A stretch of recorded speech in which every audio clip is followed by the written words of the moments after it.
Et nous passons maintenant à notre troisième invité, M. Lamine Foura, qui va intervenir à son tour sur cette question qu'attendez-vous du dialogue entre chrétiens et musulmans. Il est très bien placé lui aussi pour en parler. Il est d'origine algérienne et il est arrivé au Québec en 1999. Il est détenteur d'un diplôme d'ingénieur en génie mécanique de l'École polytechnique d'Alger, d'un baccalauréat en sciences islamiques de l'Université d'Alger et d'une maîtrise en génie aérospatial de l'École polytechnique de Montréal. Tout en occupant un poste d'ingénieur dans une compagnie aéronautique, M. Foura est étudiant à la maîtrise en sciences des religions à notre faculté de théologie et de sciences des religions à l'Université de Montréal et assistant de recherche pour le Grimaire sur les groupes religieux à Montréal. M. Foura est aussi membre du comité de dialogue musulman-chrétien du Québec. Il est animateur de l'émission de radio communautaire Taxi Maghreb sur les ondes de Radio Centre-Ville et également d'une émission de télévision, La Caravane du Maghreb, sur le canal 14 à Montréal. Donc, je vous cède la parole, M. Foura. Merci. Donc, bonjour tout le monde. En premier, je remercie la faculté de théologie des sciences des religions de l'Université de Montréal d'organiser cette rencontre en début d'année universitaire. Concernant la question que peut-on attendre donc, du dialogue chrétien-musulman, je voudrais partager avec vous un petit paragraphe d'un livre fort intéressant qui vient de sortir en France, donc Traité d'athéologie, qui parle des trois religions monothéistes et de leurs paradoxes. Et dans un paragraphe, l'auteur dit étrange le spectacle de l'alignation du voisin fait sourire celui qui passe à côté de la sienne. Le chrétien qui mange du poisson le vendredi sourit du musulman qui refuse la viande de porc, qui moque le juif recusant les crustacés. Le Lubavitch qui dodeline devant le mur des lamentations regarde avec étonnement le chrétien agenouillé sur un prie-dieu, pendant que le musulman installe son tapis de prière dans la direction de la Mecque. Au fond, aujourd'hui, le constat en tant que personne porteur de foi monothéiste est catastrophique par rapport à nos contradictions. Parce qu'en même temps que nous prétendons porteur de foi, et je parle en tant que musulman porteur de foi, qui s'inscrit dans une continuité des autres foi, on a une méconnaissance flagrante de ce qui se passe ailleurs, de ce qui se passe chez les chrétiens, de ce qui se passe chez les juifs. Et quand je dis ça, c'est sûr qu'au niveau du Coran, un musulman dira que tout est décrit. Mais ce qui est important, c'est aussi de comprendre l'autre dans sa foi et dans sa logique. Et c'est pour ça que pour moi, le dialogue au niveau des personnes doit passer par la compréhension mutuelle et par le respect mutuel. Et je pense que même le mot dialogue est très fort. Il a plus une connotation trop académique. Et jusqu'à présent, depuis l'instauration du dialogue chrétien-musulman, qui date de très très longtemps et qui a été créé dans un contexte un petit peu particulier, essentiellement dans les pays colonisés, je pense que le mot a fait son temps. Et aujourd'hui, il faudra qu'on parle plutôt de compréhension. Parce que du côté musulman, tout au moins, pour ceux qui connaissent un petit peu l'histoire de la période coloniale, il y a plusieurs mots qui ont laissé leurs traces. Et aujourd'hui, le mot dialogue a un sens beaucoup plus formel, a un sens même, je dirais, de conviction que nous, chrétiens, on vient de l'Occident pour essayer de vous amener la civilisation, de vous amener le développement. Et je pense que le mot dialogue, tout au moins pour ces pays-là, reste et porte encore ce sens qui est un petit peu péjoratif, comme aussi le mot orientalisme qui a été très bien décrit par Edouard Said. Donc, à mon avis, je pense que quand on parle de dialogue, on peut garder le contenu et qui doit être la compréhension mutuelle, qui consiste tout simplement à essayer de se comprendre dans le contexte de l'autre. Je dirais que la première étape pour arriver à cette compréhension passerait par un travail en profondeur qui consiste à définir le fondement du dialogue. Pourquoi on veut dialoguer? Et je pense que c'est très important. Pourquoi on veut se comprendre? Parce qu'il y a encore beaucoup d'incompréhension. On peut dire qu'il y a beaucoup de doutes entre des peuples et des civilisations qui ont fait la guerre depuis très longtemps. Et ça, c'est une réalité. Certes, ces deux civilisations ont vécu des moments de paix, mais en même temps, il y a historiquement des plaies qui sont encore là. Et c'est très important que tout dialogue, toute table de dialogue, toute rencontre de dialogue, surtout si elle est formelle, doit passer par la définition de l'objectif du dialogue. Parce que pour aujourd'hui, je dirais que, même pour les rencontres que le professeur avait fait en Tunisie, je dirais que si on pousse, et pour apprendre le simple citoyen tunisien qui s'est posé la question, qui s'est rapproché de vous pour poser autant de questions, moi je voudrais bien lui poser une question, est-ce qu'il n'a pas vraiment la volonté de vous rendre musulman? Et ce serait la même chose pour un professeur musulman qui va aller au lac Saint-Jean, lire la Bible.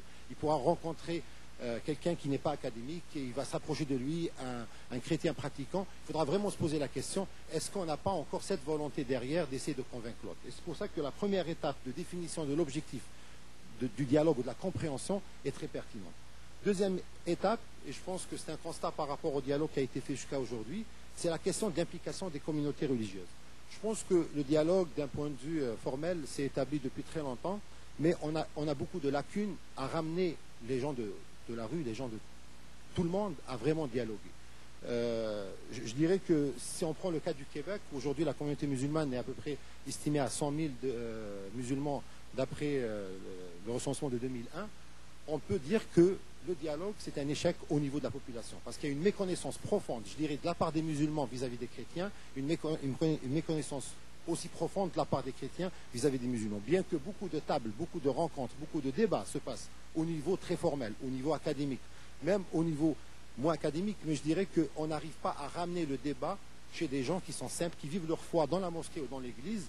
Et pour eux, le chrétien, pour le musulman, donc le chrétien reste quelqu'un qui est très différent et qui est peut-être mon ennemi, même dans le subconscient, et pour le musulman, c'est la même chose. Et je pense que tant qu'on n'arrive pas à arriver à une situation où dans un ferfond village au sud de l'Algérie, à Tamara, c'est quelqu'un qui pourra, je dirais à Tamara c'est un mauvais exemple parce que le passage des perdants là-bas a permis à la population de connaître très bien le christianisme, mais je donnerai un autre exemple d'un autre village où il n'y a pas eu vraiment de contact avec les chrétiens, des chrétiens qui ne sont pas pour autant académiques, qui sont capables d'expliquer des concepts, mais des chrétiens qui pratiquent leur foi et qui vivent leur foi naturellement. Que ces gens-là dans ces villages arrivent à comprendre que si le chrétien se permet de manger du porc, c'est pas parce qu'il le considère comme quelque chose qui est interdit, mais c'est tout simplement parce que pour lui c'est pas interdit. Et ce serait la même chose pour le cas du musulman, du chrétien vis-à-vis du musulman. Si on n'arrive pas à atteindre ce niveau de compréhension, je ne pense pas que les dialogues, parce qu'au fond la foi n'est pas vécue au niveau académique, la foi n'est pas vécue par des spécialistes, la foi est vécue par les peuples. Et aujourd'hui, la méconnaissance. Et là, il faut dire franchement, moi, du côté musulman, je peux parler. Si on prend au niveau si on commence à écouter ce que les musulmans, je dirais dans les villes, dans les villages du Maghreb, du Moyen-Orient, pensent des chrétiens, c'est une catastrophe. Et aujourd'hui, il y a beaucoup de corrections qui doivent être faites. Et je suis convaincu que ce qui se passe du côté chrétien, je le vis aussi au Québec, est aussi catastrophique. Ceci dit, s'il n'y a pas implication des communautés religieuses, je ne pense pas qu'on pourra parler qu'on a atteint un des objectifs de la compréhension mutuelle.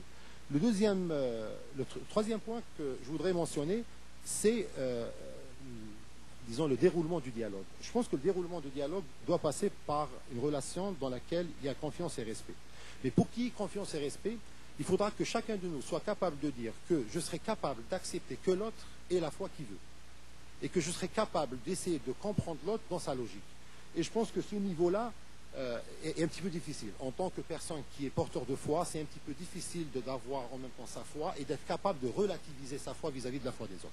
Mais je pense que tant qu'on n'arrive pas à faire l'effort au moins intellectuel de se mettre dans ce contexte, d'être capable de dire que ce qui est bizarre pour moi est normal pour l'autre, bien que pour lui, plutôt c'est ça, ce qui est bizarre pour moi est normal pour l'autre et ce qui est bizarre pour l'autre est normal pour moi, tant qu'on n'arrive pas que, au moins d'un point de vue conceptuel, et je suis d'accord que d'un point de vue conviction, c'est un petit peu difficile de se mettre dans cette situation de relativiser sa foi, je ne pense pas qu'on pourra parler d'une démarche de compréhension mutuelle. Un autre point, c'est que actuellement, et je pense que dans le cas de l'islam, le problème se pose, c'est d'essayer d'aller chercher l'information à la source. C'est tout simplement poser des questions, parce qu'aujourd'hui, chacun de nous a dans son imaginaire, a une vue de l'autre, et on n'ose pas, des fois on n'ose pas poser des questions, et des fois on se considère spécialiste sans être spécialiste. Et ça pose beaucoup de problèmes parce que si on prend aujourd'hui la communauté musulmane ici à Montréal et au Québec, on parle des communautés musulmanes. Déjà, il y a un background culturel qui est très différent, il y a une interprétation des textes qui est très différente. Et je pense que la connaissance des nuances au sein de la communauté musulmane par rapport aux chrétiens et la connaissance des nuances qui existent au sein des chrétiens par rapport aux musulmans est très importante. Et ceci ne peut avoir lieu que si on a poussé notre connaissance, pas d'un point de vue académique, mais tout simplement en posant des questions. Et le troisième point par rapport aux questions, je pense qu'on ne peut pas établir un dialogue dans un cadre de confiance et de respect si on ne se permet pas mutuellement de poser toutes les questions. Moi, ça me dérange que quelqu'un qui est autour de moi, qui peut être un ami, un collègue, quelqu'un qui travaille avec moi, qui a une question très gênante par rapport à l'islam, je pense que c'est un manque de respect s'il ne pose pas de question, s'il ne me pose pas cette question. Parce que tout simplement, si on ne commence pas à se poser les vraies questions, à partager ce qui est bizarre pour nous deux, je ne pense pas qu'on peut arriver à une compréhension mutuelle. Parce que je ne pourrai jamais comprendre ce qui se passe dans sa tête, il ne pourra jamais comprendre ce qui se passe dans ma tête. Et je pense qu'avoir le courage, d'une façon... Il y a une manière de le poser, mais avoir le courage de se poser mutuellement des questions qui peuvent être très gênantes, et des fois, c'est très intéressant parce que des fois, en tant que musulman, moi, j'ai appris beaucoup d'islam à travers des Québécois, non pas parce qu'ils m'ont appris l'islam, mais ils m'ont posé des questions qui m'ont poussé à aller comprendre ma propre religion. Parce qu'on a vécu dans un contexte où tout le monde était musulman, et je pense que, étant dans un milieu où il y a des non-musulmans, j'ai l'occasion, au fond, de mettre en défi ma foi, mettre en défi ma connaissance de ma foi, et tout ça, et je pense que c'est très intéressant. Et je pense que la majorité des gens qui ont vraiment une conviction profonde dans leur foi ne seront jamais dérangés par des questions tant que ces questions sont posées dans un cadre de compréhension mutuelle.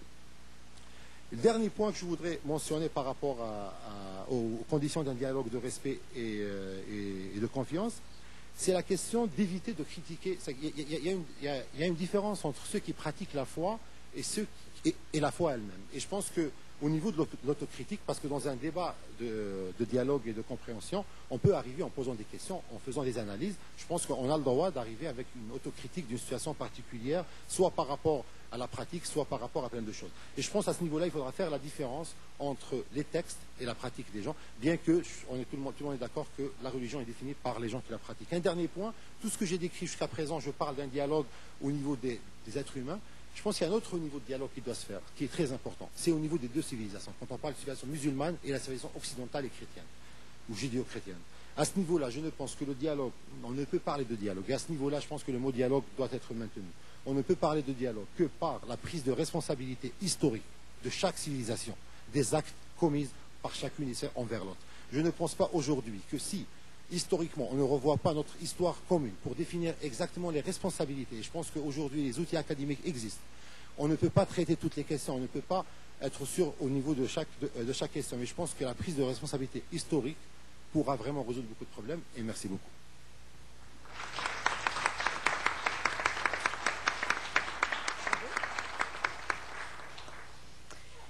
Merci, M. Foura, pour